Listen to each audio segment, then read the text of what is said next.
할렐루야. 수요예배 말씀은 소요리 문답을 중심으로 해서 말씀을 증거하고 있습니다. 오늘은 소요리 문답 제7문 하나님의 예정이 무엇인가에 대한 질문과 그 답으로 하나님의 예정은 그 뜻대로 하신 영원한 경륜인데 이로 말미암아 자기의 영광을 위하여 모든 되어가는 일을 미리 작정하신 것이다 라는 답을 중심으로 해서 오늘 말씀의 은혜를 나누기를 원합니다. 오늘 본문은 에베소서 1장 3절부터 6절을 중심으로 하나님의 예정은 곧 사랑이다 라는 제목으로 은혜를 나누기를 원합니다.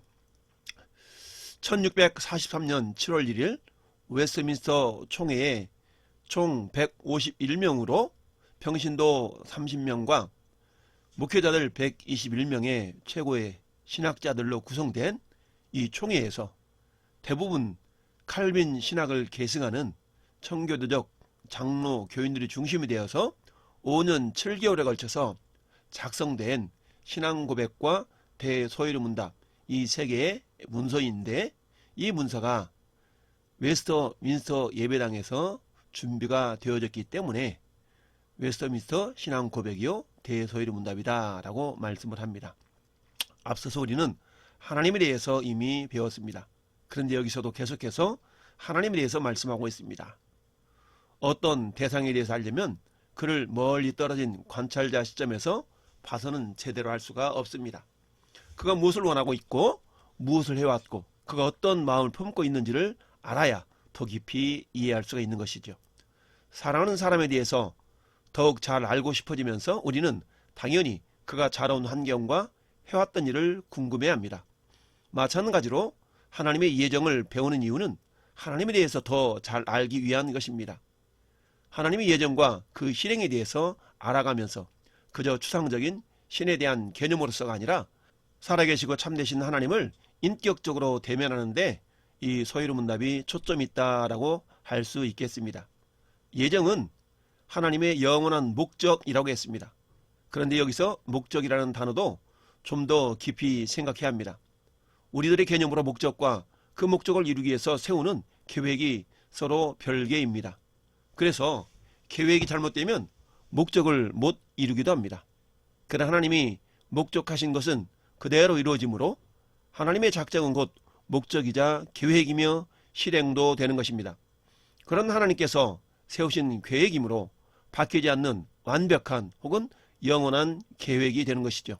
또한 예정은 하나님의 뜻에 의논했다는 것이라고 설명합니다. 의논이라고 하니까 조금 어색하겠지만 앞에서 공부한 삼위일체 하나님을 떠올리면 좋겠습니다. 삼위간의 의논인 것이죠. 그러나 이 의논도 우리들이 하는 것과는 차원이 다릅니다. 우리는 어떤 일을 할 때 각자의 부족함을 보완하기 위해서 여럿이 모여서 의논을 하지만 하나님의 의논은 그런 부족함을 보완하기 위한 것이 아닙니다. 앞에서 생각해 본 것처럼 이런 하나님의 의논은 우리가 이해하기 힘든 영역이지요. 예정에 대해서 우리가 함부로 이것이다 저것이다 말할 수 없는 부분이 있습니다. 그러나 성경을 통해서 알려주신 만큼은 알 수가 있는 것이죠. 예정의 목적과 범위와 대상은 명확합니다. 그 목적은 오직 하나님 자신의 영광이 있으며 범위와 대상은 그야말로 모든 것입니다. 하나님께서 마음먹고 행하시지 않는 일은 그 어떤 것도 발생하거나 이루어지지 않는다는 것이죠.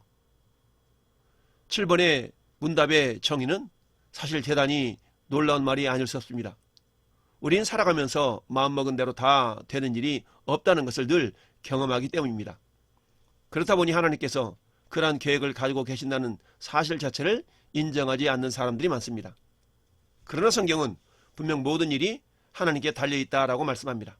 하나님의 예정을 벗어난 일들이 세상에 존재하거나 발생할 수 없습니다. 그래서 세상에는 스스로 발생하거나 우연히 일어난 일이란 없습니다. 그 안에는 우리가 보기에는 좋은 것도 나쁜 것도 다 포함되며 과학의 발전도 심지어 인간의 실수도 포함됩니다. 나의 구원뿐만 아니라 나의 실패와 죄, 사탄의 유혹이나 세상의 모든 악과 불합리와 가난과 질병과 슬픔까지도 지구온난화, 환경의 파괴 이런 것들도 다 포함이 되는 것입니다. 역사를 더 거슬러 올라가면 아담의 선악과를 따먹은 것까지도 하나님은 영원 전에 이미 그분의 예정 안에 포함하셨다고 할 수 있습니다. 그런데 이렇게 되면 궁금한 것들이 많이 생길 것입니다. 하나님께서 사탄의 활동과 인간의 죄까지도 예정에 포함시키셨다는 것은 사실 이해하기가 쉽지 않은 이야기들입니다. 마치 하나님께 죄의 책임이 있는 것처럼 보이기 때문이죠. 죄를 허용하지 않으셨다면 아무런 문제가 없었을 텐데 왜 그렇게 하셨느냐는 것이죠. 질문들이 쏟아져 나올 수밖에 없습니다. 세상이 지금 이 모양 이 꼴인데 하나님 어디서 뭐라고 계신가요? 왜 하나님은 애초에 사탄이 타락하도록 놔두셨나요? 선악과는 왜 따먹도록 방치하셨죠? 지금 내가 이 책을 덮을지 계속 읽을지 결정하는 것도 다 하나님의 계획이 있나요? 하나님의 모든 것을 다 정하신 것이라면 내가 지금 죄를 짓는 것도 하나님의 뜻이므로 잘못이라고 할 수 없겠네요? 라는 등등. 그래서 여기서 우리는 개념 정립이 먼저 필요합니다. 우선 다음 두 단어의 의미를 생각해 봅시다. 뜻과 계획이 서로 어떻게 다를까요? 어떤 일을 성취하기 위해 우리는 계획을 세웁니다. 이때 그 계획 안에는 우리가 원하는 것만 포함될까요? 아니면 원치 않는 것도 포함될까요? 물론 원치 않는 것도 포함이 됩니다.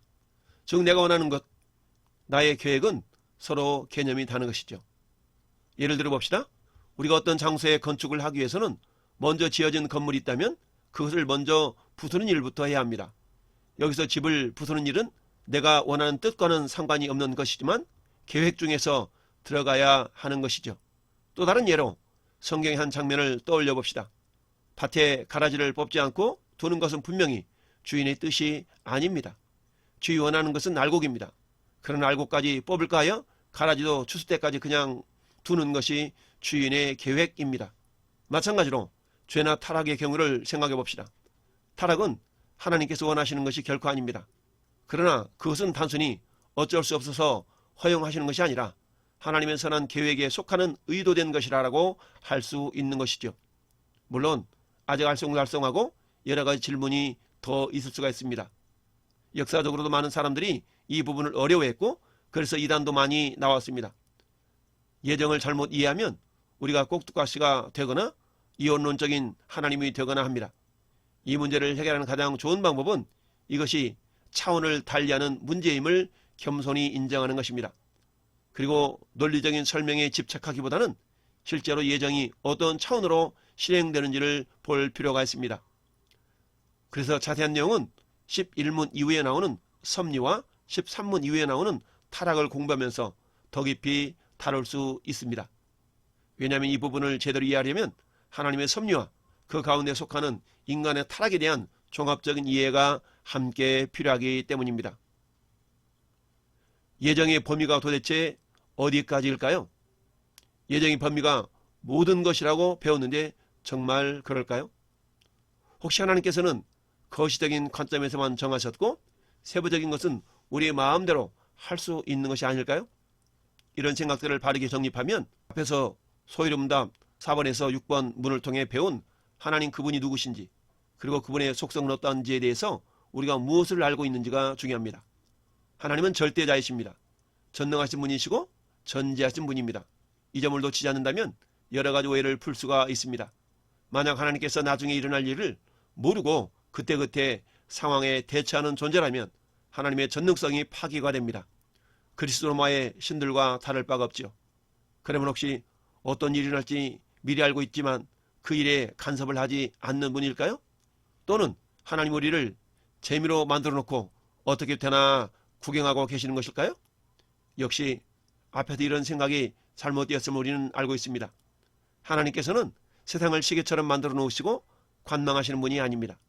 지금도 우리와 함께 역사하시고 우리의 앉고 일어섬과 우리의 생각의 근원까지도 알고 계시고 오늘도 책망하시거나 기뻐하시는 분입니다. 새 한 마리 호흡도 그분의 허락하심이 없다면 계속될 수가 없습니다. 그런 관점에서 보면 앞에서 말한 생각들은 성경이 가르치는 하나님의 속성과는 전혀 다른 이야기들임을 알 수가 있습니다. 그렇다면 인간의 자유의 의지는 어떻게 우리가 이해해야만 할까요? 하나님께서 모든 것을 다 정하셨다면 지금 우리가 무엇을 생각하고 고민하고 판단하고 결정하는 정신현상은 도대체 무엇일까요? 이것은 하나님께서 인간에게 보편적으로 주신 이성 활동입니다. 이것이 있기에 우리가 생각하고 노래하고 책도 읽고 밥도 먹을 수가 있습니다. 그래서 숟가락을 집을까 말까 하는 행동은 우리의 차원에서 볼 때 얼마든지 자유롭습니다. 그러나 온 우주를 다스리시는 하나님은 인간의 자유로운 행동 하나하나를 다 사용하셔서 하나님의 예정을 필연적으로 이루도록 하십니다. 우리는 우리의 좋을 대로 행동하지만 더 높은 차원에서 일하시는 하나님은 그런 우리의 자유로운 의지를 제한하지 않고도 자기의 뜻을 이루시는 능력이 있는 분입니다. 자유와 필연이 어떻게 공존할 수 있냐고요? 자유의 반대는 강요입니다. 우연의 반대가 필연이지 자유의 반대가 필연은 아닌 것이죠. 하나님은 우리를 강요하신 적이 없지만 이런 논리보다도 더 중요한 빼놓아서는 안 될 이야기가 있습니다. 그것은 하나님께서 자기 백성에게 바라시는 것이 과연 무엇일까입니다. 우리가 어떤 행위, 즉 밥 먹기, 이사 가기, 배우자 결정하기, 직장 결정, 문제 해결 이런 것들을 결심하고 행동할 때 어떤 기준에 이끌려서 움직이는가를 살피신 분이 하나님이십니다. 그리고 그분은 우리가 하나님께서 원하시는 방향과 생각으로 나아가기를 원하십니다. 그런 하나님의 의지를 먼저 생각하면서 우리의 자유의지를 보아야 합니다. 예를 들어 성도가 배우자를 선택할 때 결코 무신론자나 불신자를 택하라고 교회가 말하지 않습니다. 그것이 바로 하나님께서 원하시는 바이고 명하신 바이기 때문에 우리는 그런 사고로 관심을 돌리고 행동으로 나타내야 합니다. 그럼에도 불구하고 정욕에 이끌려 외모나 조건, 성격 등을 가지고 배우자를 구하는 것은 왜일까요? 왜 우리는 몸에 안 좋은 줄 알면서도 자극적인 음식들에 눈을 돌리고 과식하는 것일까요? 우리는 왜 그토록 게을러서 계획한 만큼 성경을 읽지 못하는 것일까요? 왜 우리는 종종 예배 시간에 딴 생각이 잠겨 있곤 할까요? 왜 고통스러운 때 하나님을 잊어버리거나 원망하게 될까요? 이 모든 것은 우리의 천성적인 타락한 본성에서 비롯된 것입니다. 구원받은 성도라도 그 의지를 사용할 때 하나님의 은혜가 없이는 하나님의 뜻에 합당한 판단과 생활을 할 수가 없는 것입니다. 그렇기에 성경은 우리에게 날마다 하나님의 은혜를 간구하고 회개하며 하나님을 의지해야 된다라고 가르쳐 주고 있습니다. 하나님은 왜 이런 방식으로 일하실까요? 그것은 우리를 사랑하시기 때문입니다. 우리를 로봇처럼 수준 낮은 존재로 생각하지 않으시고 어엿한 인격체로 다루시기 때문이죠. 한 가지 질문해 볼까요? 하나님께서 다윗을 사랑하신다면 다윗이 밧세바와 간음하는 죄를 범할 때 왜 막지 않으셨을까요?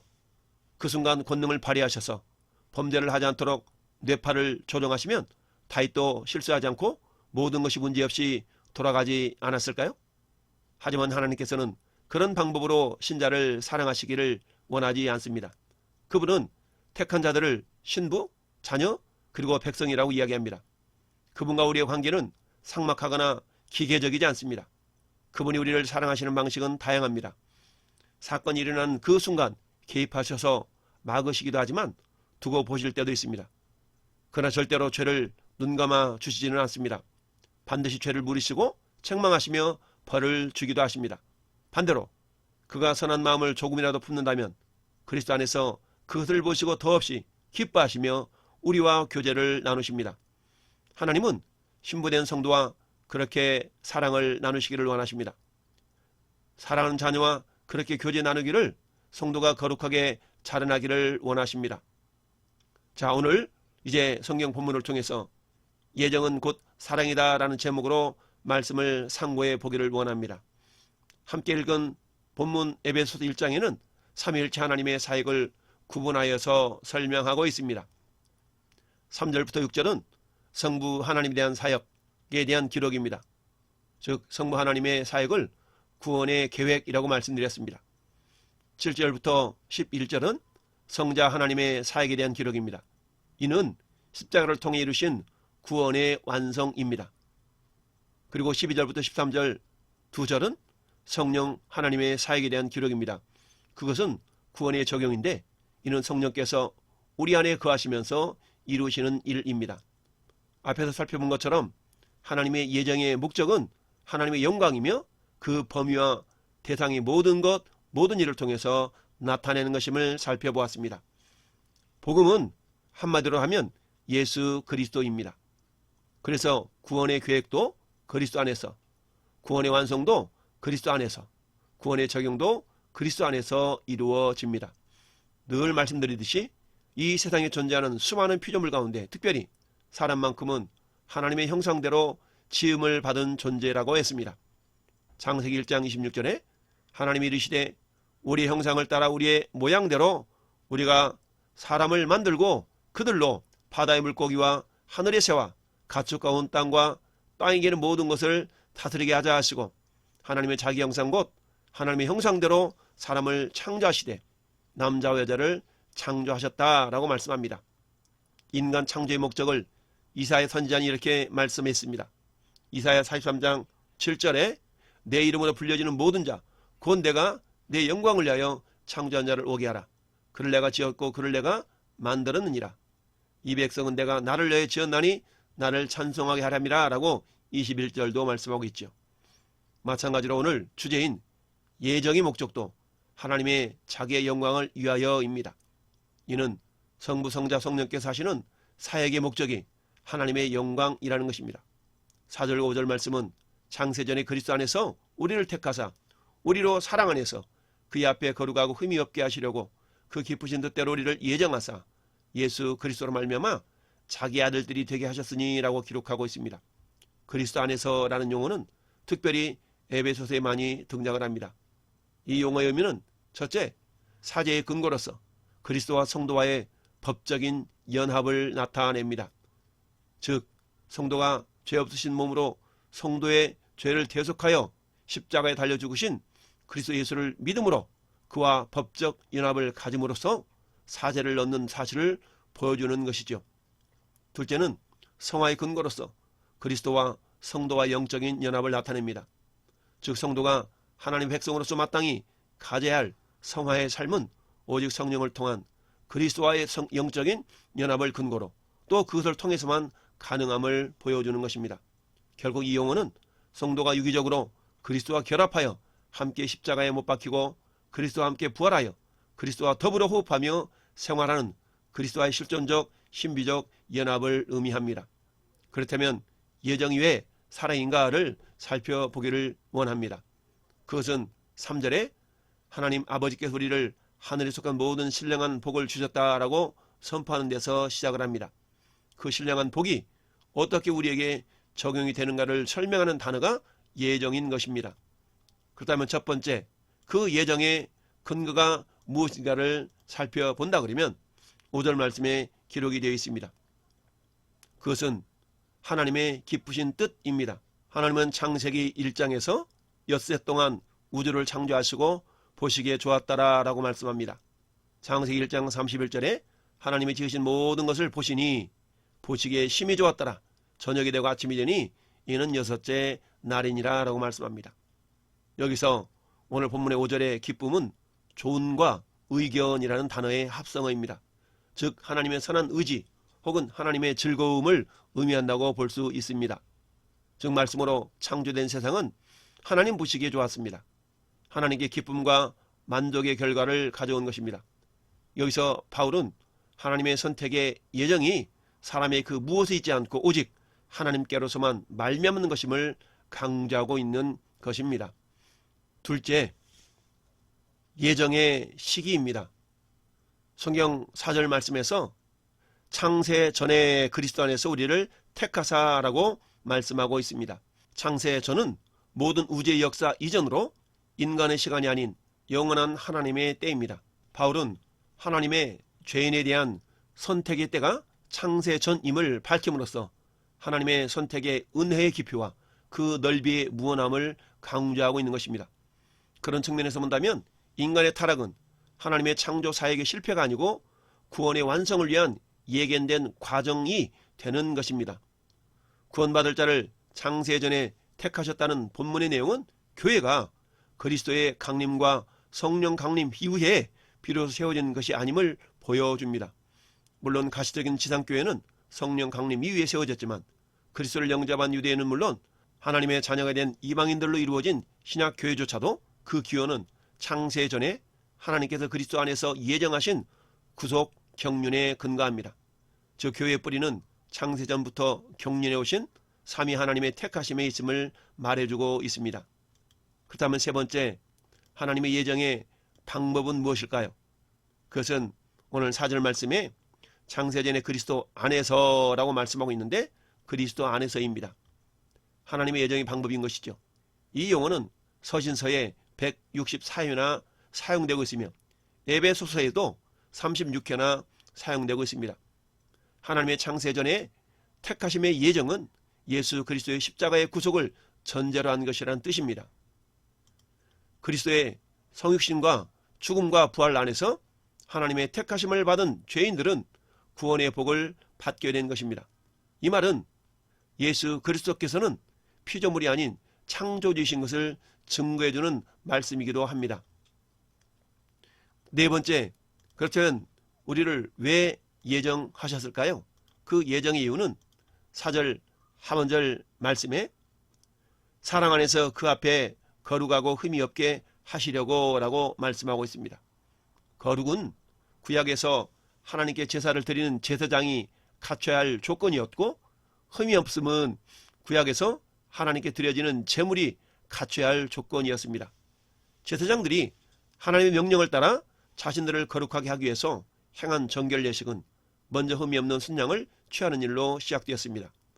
신약시대에는 영원한 제물이 되신 예수 그리스도로 말미암아 성도가 왕같은 제사장이 된 것입니다. 에베소서 5장 2절에 그리스도께서 너희를 사랑하신 것 같이 너희도 사랑 가운데 생하라. 이는 우리를 위하여 자신을 버리사 향기로운 제물과 희생 제물로 하나님께 드리셨느니라 라고 예수님 자신이 향기로운 제물이 되셨음을 말씀해 주고 있습니다. 사도 베드로도 베드로전서 2장 9절에 그러나 너희는 택하신 족속이요 왕같은 제사장들이요 거룩한 나라요 그의 소유가 된 백성이니 이는 너희를 어두운 데서 불러내어 그의 기이한 빛에 들어가게 하시니에 아름다운 덕을 선포하게 하려 하심이라 라고 말씀합니다. 그러므로 구원받은 성도가 이르러야 할 최종적인 상태는 구약시대부터 미리 보여진 거룩하며 흠이 없는 상태인 것입니다. 한 번 받은 구원은 절대 취소가 되지 않으므로 자기 마음대로 살아도 된다라는 생각은 분명히 잘못된 생각인 것이죠. 하나님께서 온전하지 않은 희생을 기뻐하지 않으신 것처럼 온전하지 못한 삶 역시 기뻐하지 않으실 것이 분명하기 때문입니다. 또한 하나님 앞에서 거룩하고 흠이 없게 하려는 것이 바로 하나님께서 우리를 성도, 즉 거룩한 무리로 택하신 이유이기 때문입니다. 그리고 다섯 번째, 그 예정의 내용이 무엇일까요? 그것은 5절 말씀에 보니까 그의 기쁘신 뜻대로 우리를 예정하사 예수 그리스도로 말미암아 자기의 아들들이 되게 하셨으니 라고 말씀합니다. 즉 예정의 내용은 하나님의 아들들이 되게 하시는 것입니다. 혹자들이 오해하고 있으나 예정론은 분명 운명론과는 명백히 다릅니다. 운명론에서 시간 개념이 중요하다면 예정론에서는 주권 개념이 중요합니다. 운명론에서는 과거에 이미 결정된 자신의 운명은 결코 피할 수 없으며 여기서는 인격적인 개념이 없습니다.